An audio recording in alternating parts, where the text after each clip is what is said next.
Talk ಬಂದಿತ್ತು sir, G T ದೇವೇಗೌಡರ ನೇತೃತ್ವದಲ್ಲಿ ಜೆಡಿಎಸ್ ನ ಎಷ್ಟು ಜನ ಬರ್ತಾರೆ ಅನ್ನೋಂಥದ್ದು ಆ ಥರದೇ ಚರ್ಚೆ ಆಗಿತ್ತು ಸರ್. ಈಗ ಜಿ ಟಿ ದೇವೇಗೌಡರು JDS ನ ಕಟ್ಟಪ್ಪ ವೆರಿ ಸ್ಟ್ರಾಂಗ್ ಆಗಿ ಡಿಫೆಂಡಲ್ಲಿದ್ದಾರೆ. ಯಾಕೆ ನಾವು ಅವ್ರ ಹೆಸರನ್ನು ಹೇಳ್ತಾ ಇರೋದು? ಅಲ್ಲ, ಅವ್ರ ನೇತೃತ್ವದಲ್ಲೇ ಅಲ್ಲ, ಹೇಳಿದ್ನಲ್ಲ ಇವಾಗ JDS ನ ಕಟ್ಟಪ್ಪ. ಇವಾಗ ಅವರು ವೆರಿ ಸ್ಟ್ರಾಂಗ್ ಆಗಿ ಡಿಪೆಂಡ್ ಮಾಡ್ಕೋತಾ ಇದ್ದಾರೆ. ಅವ್ರ ಹೆಸರು ಕೇಳೋದು, ಬೇರೆಯವರೆಲ್ಲ ಸಂಪರ್ಕದಲ್ಲಿದ್ದಾರೆ.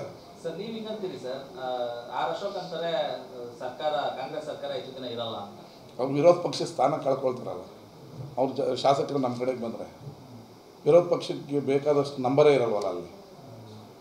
ಹಾಗೆ ಅದೆಲ್ಲ ಸುಳ್ಳು.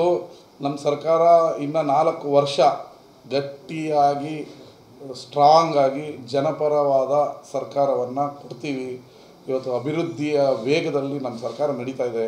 ಅದನ್ನು ತಡ್ಕೊಳಕ್ಕಾಗಲ್ಲ. BJP ಅವ್ರು ಬೇರೇನಿಲ್ವಲ್ರಿ. ಯಾವತ್ತು ಅವ್ರ ಸ್ವಂತ ಈ ರಾಜ್ಯದಲ್ಲಿ ಸ್ವಂತ ಕಾಲ ಮೇಲೆ ಎಲ್ಲಿ ಬಂದಿದ್ದಾರೆ? ಅವರು 112 ಗೆದ್ದು ಯಾವತ್ತು ಸರ್ಕಾರ ಮಾಡಿದ್ದಾರೆ?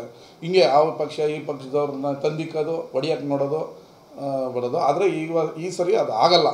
136 ಪ್ಲಸ್ 2 ಪಕ್ಷೇತರರು 138 ಜನ ನಾವು ವೆರಿ ಸ್ಟ್ರಾಂಗ್ ಆಗಿದ್ದೀವಿ.